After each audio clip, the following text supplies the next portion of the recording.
bem-vindo, que seja a primeira de muitas. Caríssimo Miguel, me ouve bem? Escuto perfeitamente. Ótimo, ótimo. Então, eu gostaria de começar agradecendo e parabenizando pela iniciativa, e agradecendo pelo convite. Fico honradíssimo de estar aqui na sua casa, no seu espaço, né? Cumprimento aqueles que me antecederam, cumprimento também aqueles que me seguirão, e também todos aqueles que estão aqui dispensando a sua atenção, né? A nós aqui, agradeço o carinho, a atenção de cada um que está nos assistindo e vai nos assistir, né? Como disse a Cibele logo no começo da transmissão, né? Nós estamos em guerra. Mas eu acho que a guerra. Um grande abraço para a Sally aqui, está mandando um abraço, a Silvia também, pessoal. Mas a guerra, embora tenha sido aí um fato da natureza, uma catástrofe natural, né, que tenha deixado o magnífico estado do Rio Grande do Sul nesse de destruição, de tanta coisa, a guerra do que eu estou falando, na verdade, é guerra mesmo, né? E não é uma guerra contra a natureza. Nós vimos que a tragédia despoletou uma operação de guerra psicológica, né? Hoje, a guerra de hoje, a guerra contemporânea, a guerra híbrida, né? Para a gente esclarecer bem esse conceito, né? Eu gosto de conceitos, né? Vindo depois de todo mundo, alguma coisa eu preciso apresentar de diferente. Então, eu gostaria de contribuir com essa clarificação dos conceitos. Precisamos ter clareza em relação aos conceitos que manejamos, porque são eles que nos orientam, né, na nossa atividade social, né?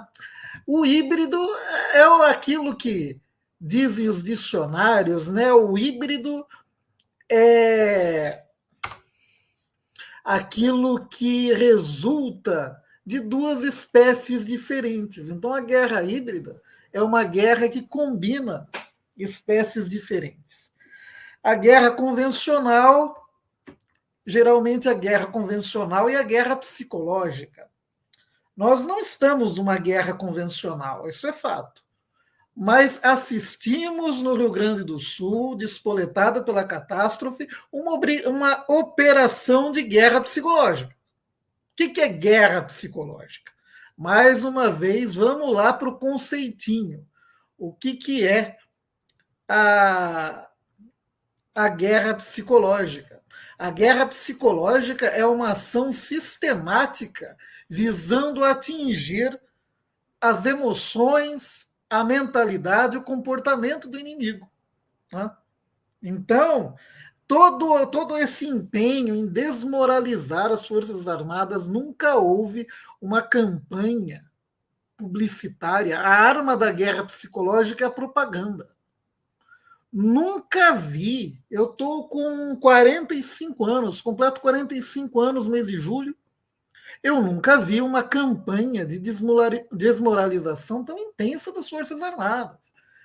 Aquele vídeo do pedalinho, o cara com o pedalinho e tirando sarro dos militares.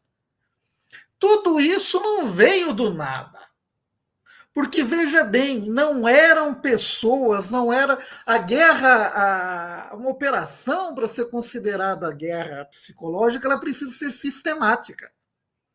Ela não pode ser irregular, espontânea, entendeu?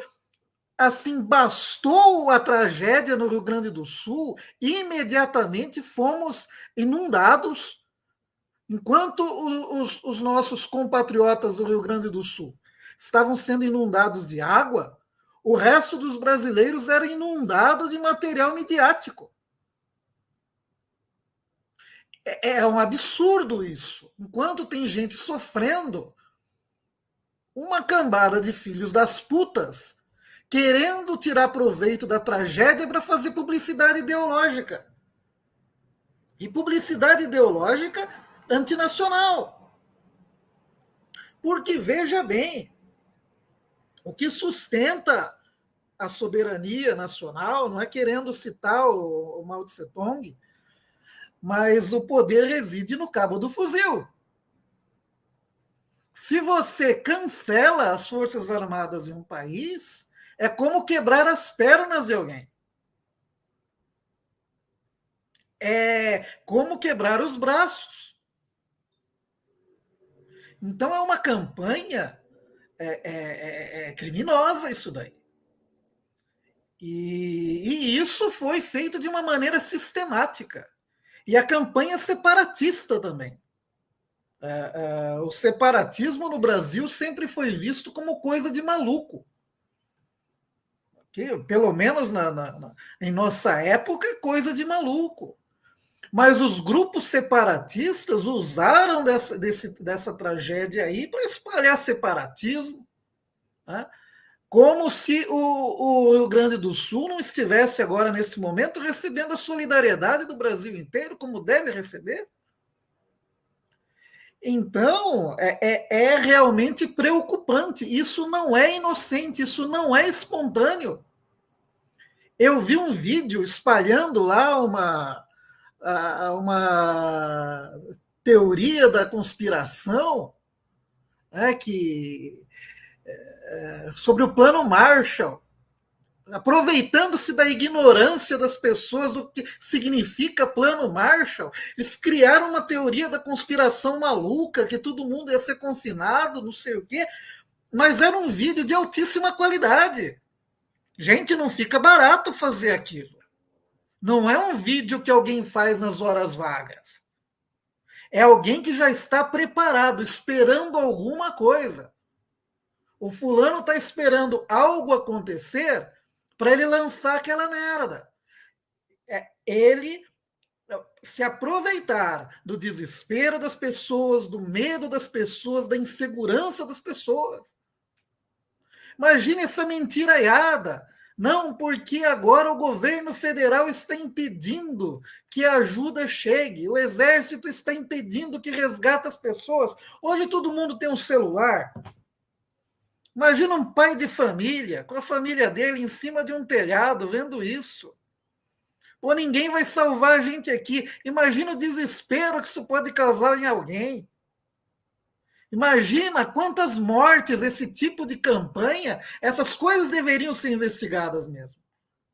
Porque provocam danos reais, e não só danos patrimoniais. Você não pode levar um momento de tragédia, de catástrofe, é um momento que exige das pessoas o maior sangue frio possível. E se você se dedica a causar pânico, a causar terror, isso é terrorismo. É simplesmente terrorismo. Olha, você não vai ser resgatado porque o governo está impedindo, a Anvisa está impedindo de chegar remédio. Entendeu? O governo está impedindo de chegar ao resgate. Entendeu? Isso vai necessitar apuração, como também a negligência. A negligência das autoridades. A questão, eu não diria nem se falta Estado, se tem Estado. O fato é que durante a tragédia, o Rio Grande do Sul estava sem liderança. É preciso colocar isso. Não é questão do Estado. Onde estava a liderança do Rio Grande do Sul? Não basta colocar um coletinho à la Zelensky, né? O fulano aí virou o Zelensky do Rio Grande do Sul. Liderança não é isso. Não, claramente vimos, e isso serve de como se diz, de matéria-prima. Isso serve de uma falsa... Isso dá verossimilhança a essa guerra psicológica, quando você não tem liderança. Né? E voltando ao plano dos conceitos, né? O povo contra o Estado, isso daí na década de 70, tinha um livro de um antropólogo de esquerda, cujo nome não vou me recordar, que era A Sociedade contra o Estado. E ele exaltava o tribalismo indígena. Entendeu? O must dele, a salvação do mundo ocidental seria imitar os índios que não tinham Estado. Era Pierre Clastres. Pierre Clastres, o nome do autor. A Sociedade contra o Estado. Não estou fazendo propaganda do livro, não, que é uma porcaria. Mas o que é o Estado? Né? O povo brasileiro ele carece de educação cívica. Né? E nós, às vezes, usamos conceitos e não sabemos muito bem do que estamos falando, e é importante essa clareza em relação a conceitos. Se vocês abrirem um livro de teoria geral do Estado, né? Um livro de teoria geral do Estado, que eu, como fiz faculdade de Direito, a gente tem no primeiro ano de Direito, quais são os elementos do Estado? Os elementos do Estado: povo, território e poder soberano. O Estado ele é formado da soma desses três elementos: povo, território e poder soberano. O Estado precisa de um território, sem povo não é Estado, e sem poder soberano não há Estado. Então, você não pode criar uma dicotomia entre povo e Estado, porque o Estado é constituído de povo. O povo organiza-se no Estado. O Estado é a organização política do povo. E, de fato, se essa organização política não reflete os valores e as necessidades desse povo, nós temos um problema sério. E que talvez precisamos discutir. Até que ponto o Estado brasileiro não é um Estado colonial? De modo que isso enseja um discurso como esse aí que eu falei, dessa guerra psicológica, que dê verossimilhança a esse discurso anti-estatal, que no fundo é um discurso anti-Brasil. O Aristóteles ele dizia natura aborret vacuum. Né? A natureza tem horror ao vácuo, e não só a natureza, o poder também. Né? O poder, se você elimina o seu poder soberano sobre determinado território, a consequência automática é a ocupação daquele território. Imagina então se você tem um grupo político que internamente faz campanha contra as Forças Armadas e externamente faz campanha para uma intervenção no país. Isso vai conduzir a quê? Entendeu? De um lado você destranca a porta e de outro você chama a pessoa para entrar. Que maluquice é essa? Eu não estou aqui perquirindo as intenções das pessoas que fazem isso, porque eu acho que a maioria está sendo manipulada. Mas estou me apegando aos fatos, à objetividade dos fatos. Não me interessa a intenção de quem fez campanha contra o exército, se queria se vingar do exército, etc. Mas se você faz campanha contra o exército, você está desmoralizando o poder coercitivo da nação, o poder de defesa da nação.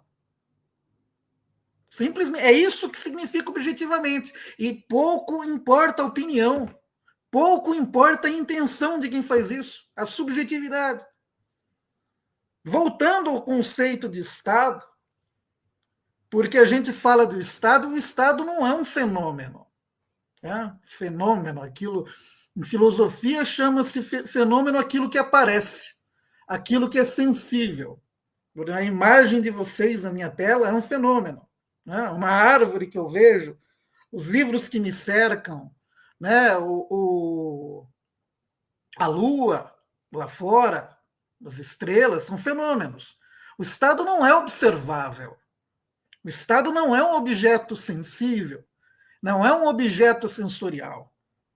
A experiência que eu e cada um de nós temos do Estado é de um conceito que corresponde a um objeto ideal.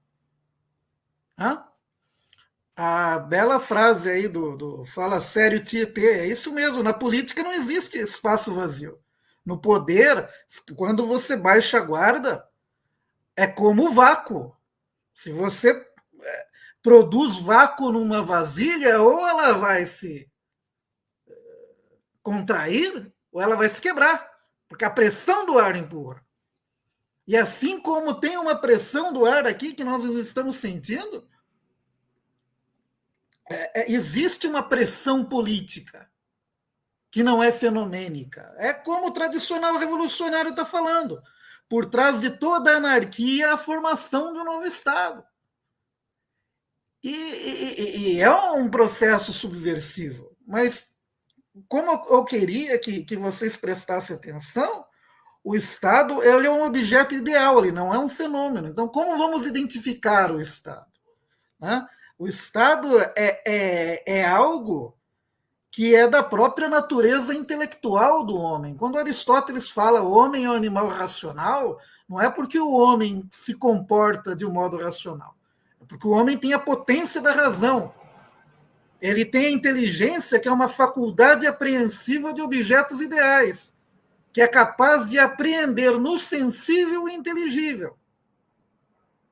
Então, aqui eu vejo Miguel Brito, o Tiago Araújo, o Tiago do chão da aula, nós todos somos brasileiros e nós temos um vínculo invisível, um vínculo que é ideal, um vínculo que apenas uma inteligência pode perceber, que constrói uma nação.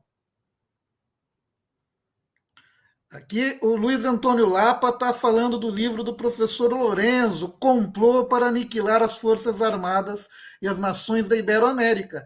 Exatamente, 40 anos depois, estamos vendo nessa tragédia as mesmas forças atuando. Porque a força ela não precisa atuar diretamente, é como um dominó. Às vezes a pessoa que vai lá e grava um vídeo ridículo, ela não imagina, mas ela está sendo caudatária de um movimento que começou muito além dela e que ela mesma não entende. Entendeu? A capacidade da inteligência é você ligar causa e efeito, que também não são fenômenos. A causa, o nexo de causalidade não é um fenômeno. Você, quando vê o jogo de bilhar, lá o taco encosta na bolinha, a bolinha bate na outra, o fenômeno é apenas o choque daqueles corpos. É a inteligência humana que apreende, que capta naquele fenômeno a relação de causalidade. E o Estado também é um objeto ideal. Né? E é um objeto ideal que se caracteriza por uma organização. Cada um dos brasileiros é parte do Estado brasileiro. O povo ele se organiza politicamente no Estado, numa certa hierarquia, numa certa organização, e, como eu comecei dizendo, se essa organização não representa, de fato, esse povo que ela organiza, a gente tem um problema. Então, é preciso questionar o Estado neocolonial brasileiro. Eu acho que o grande chamado, a grande vocação dos nacionalistas hoje é superar o Estado neocolonial pelo Estado nacional. O Estado nacional brasileiro ainda está por ser construído. E não vai ser construído pela destruição. Né? Uma coisa que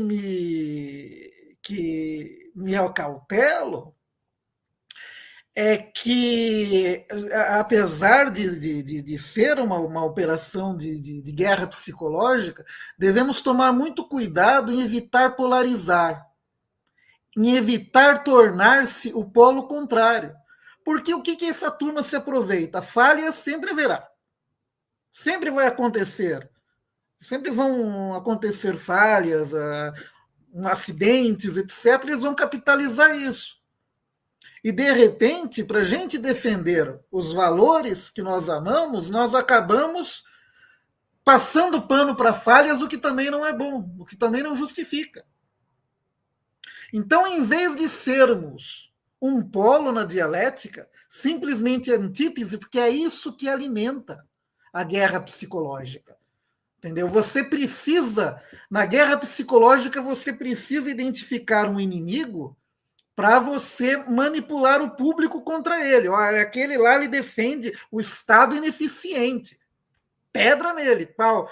O chamado dos nacionalistas é de superar o Estado neocolonial que vivemos por um Estado nacional e também de superar, não ser um polo da dialética, não ser simplesmente tese ou antítese, mas ser a síntese que absorve e supera o que há de positivo nesse discurso.